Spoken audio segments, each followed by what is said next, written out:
Hello, neuroanatomy students, and welcome to Module 5. This week we're going to talk about peripheral nerve disorders, and today we're going to focus on carpal tunnel syndrome. Lecture objectives for today: we're going to review what carpal tunnel syndrome is and talk about the median nerve. We're going to learn about two major surgical procedures used for carpal tunnel syndrome release. We're going to review an article that looks at these two surgical procedures, and then we will discuss the differences in these surgical procedures. Taking a look at the carpal tunnel as a structure, remember there are 9 flexor tendons. Those are the 4 flexor digitorum superficialis tendons, the 4 flexor digitorum profundus tendons, flexor pollicis longus tendon, and then that median nerve. Carpal tunnel syndrome is the most common compressive neuropathy. Up to about 10% of the population will end up having carpal tunnel syndrome. Just drawing your attention to the transverse carpal ligament. Remember, with carpal tunnel syndrome, this ligament will become rigid and shortened, and it will put that extra pressure on that median nerve. Here's the transverse cut on the left, and there's that median nerve that's big and inflamed. Looking at the brachial plexus, revisiting this, the median nerve originates from the cervical roots. Sometimes it starts at C5 in some people, but typically we're going to look at C6 to T1. Here is the median nerve. So if we look, we'll start with C5 because that is present in some people. And then C6 traveling down the lateral cord. And C7 again traveling down that lateral cord. C8 medial cord, and T1 medial cord, all coming down to that median nerve. This image I like a lot because you get to see how that median nerve progresses down from the brachial plexus, or from the cervical roots down the brachial plexus into the hand. So then the median nerve branch at the elbow, it's going to be innervating pronator teres, pronator quadratus, palmaris longus, so different muscles in the forearm. The median nerve from the wrist and forward, or from the wrist to distal, is going to be innervating the thenar muscles, the abductor pollicis brevis, flexor pollicis brevis, and opponens pollicis. So just have a good idea of which areas of that median nerve, at what points are they going to be innervating the forearm muscles versus the hand muscles.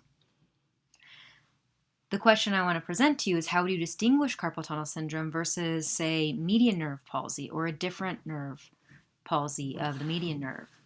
And the way that we would distinguish this in a clinical setting was that we would definitely see some issues with forearm pronation. And you wouldn't see this with someone with carpal tunnel. It's going to be in those thenar muscles or in the muscles of the hand, not in the forearm. Median nerve inlet, this is an important structure right here to note when we're looking at carpal tunnel syndrome, because it becomes inflamed and swollen when people have carpal tunnel syndrome. So we want to see the inlet decrease in size after someone has carpal tunnel syndrome release. Again, the areas of the hand that's going to have some sensation changes will be all that's in blue. That's the cutaneous branch of the median nerve. It's a large portion of that palmar aspect of the hand. Digits 1, 2, 3, radial half of 4. There are, thankfully, some surgical procedures that will relieve the symptoms of carpal tunnel syndrome. The first one is open incision, and the second is endoscopic release. The question still arises, which surgical technique has better outcomes for patients? So we're going to look at this article entitled "Morphologic Change of Nerve and Symptom Relief Are Similar After Mini Incision and Endoscopic Carpal Tunnel Release, a Randomized Trial."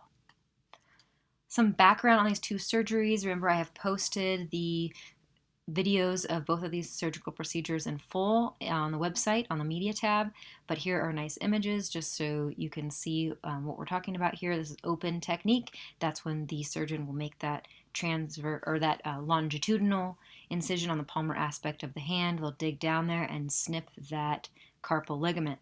This surgery just takes a lot longer for people to heal than the endoscopic, but it has less technical challenges and less complications than endoscopic. Endoscopic release results in less pain in the early postoperative period, as well as a quicker return to work. However, there are some cases where people have higher risk of median nerve injury. Researchers' hypotheses, they had three in this article. The first one was that at 24 weeks post-surgery, the subjective outcomes of mini-incision release and endoscopic release would not differ in patients with carpal tunnel syndrome. The second hypothesis was that the ultrasound morphology of the median nerve reverses similarly in both surgeries post-operatively. And the third hypothesis is that the subjective outcomes correlates with the morphologic changes of that median nerve. Looking at the methods here, data was collected over a 2-year period from 2011 to 2013. There were 67 patients in this study with carpal tunnel syndrome in their dominant wrist, and they were randomized into either the incision release group or into the endoscopic release group.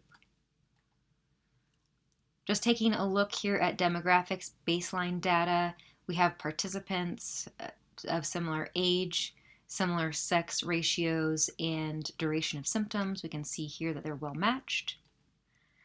Baseline data for disability scores. Remember, the disability scores were the questionnaires for BCTQ, and symptom score and functional score for the BCTQ and the DASH score. So these are the questionnaires looking at disability, and we can see in that p-value that they are well matched. Looking at baseline data for the cross-sectional area of the median nerve, so that is the CSA inlet, CSA middle, and CSA outlet of that median nerve. That's a cross-sectional area. And then the flattening ratio at the middle and outlet of that nerve, so how flat that nerve has become. And we can see that for both groups, mini incision and endoscopic, that they were well matched, very similar. I want to discuss in further how the radiologist calculated the CSA of the median nerve. So there was continual tracing of the nerve circumference using ultrasound. And if we look up here at the top, we can see that median nerve. Again, the measurements were taken at the inlet, the middle, and the outlet of that median nerve. The calculation for the flattening ratio, that was determined by dividing the medial lateral length by the anterior posterior length. So if that flattening ratio is a large number, we know that that nerve is going to be pretty flat. But if that FR ratio is closer to 1, then we know that it will be more circular. And we want that median nerve to come back to its original shape of being more circular and less flat. Statistical analysis. For both groups, data were collected pre-surgery and at the 24 weeks post-op. A 2-sample t-test was used to analyze this data. But for the questionnaires, a correlation analysis was used to identify relationships between the morphologic changes of the median nerves and improvements in the subjective outcomes, so the outcomes of the questionnaires. Results from this study. Looking at the left column there, those are the variables. Those were all of the variables that the researchers tested. And then if we look at the p-value over on the right side, we will see that all of those values are above 0.001, so they are not statistically significantly different. So we can determine that no significant differences between the groups for outcomes measured for pre-post mini incision versus endoscopic. Incision group, looking at pre-post, the inlet of the CSA significantly decreased. However, the CSA of the middle and outlet increased. So that was kind of an interesting outcome in this surgery. But as researchers mentioned, the inlet we want that to decrease. We don't want the swelling to increase. So this is pretty typical for the morphology of a median nerve post-op, is that inlet will decrease, whereas the middle and outlet will increase because they are growing. That they had atrophied, and now the median nerve had atrophied, and now it's growing back.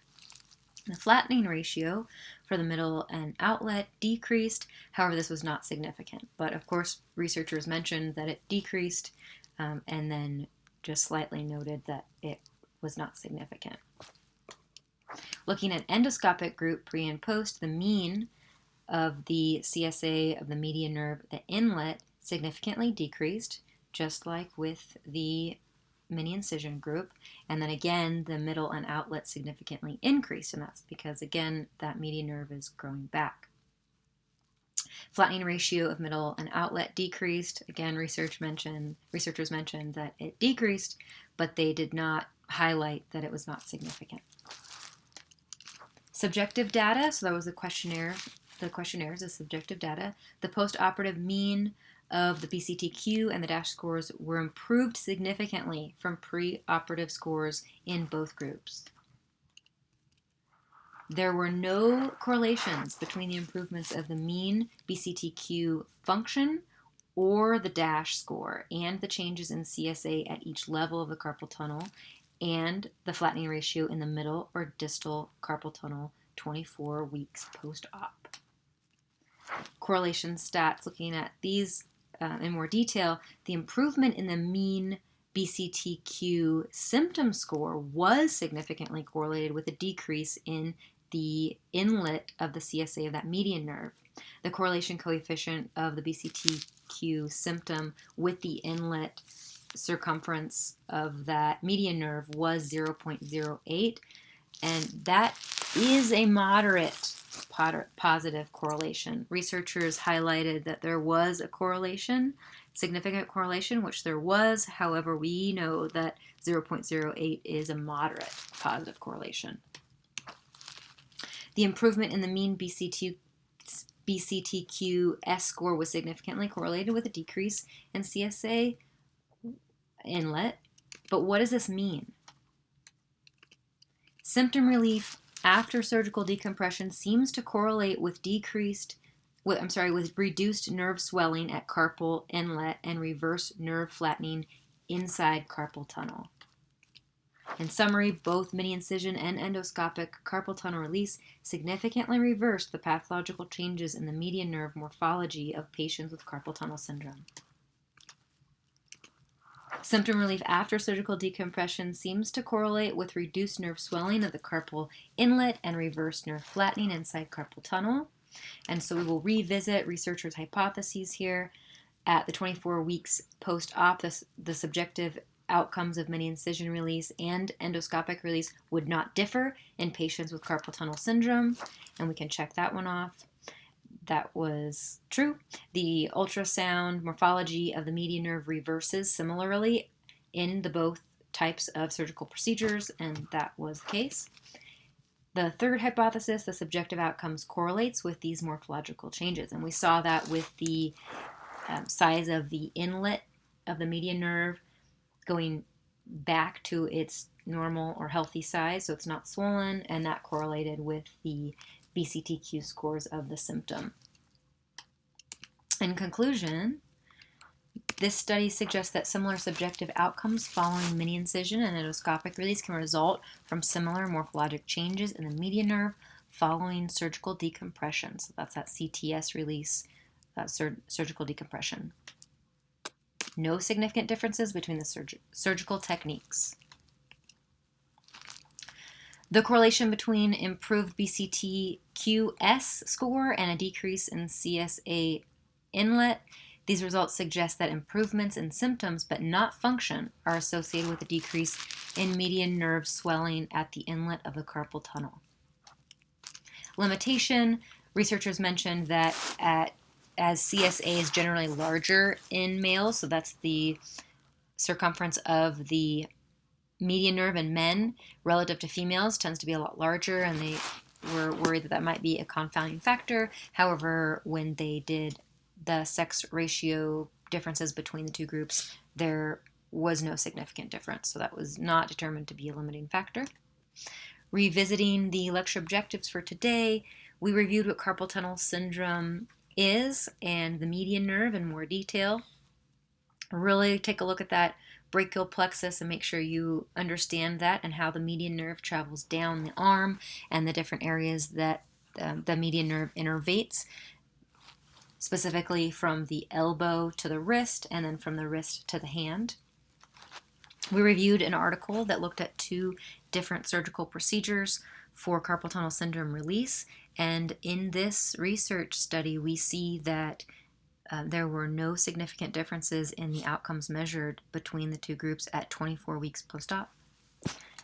This is the reference for today.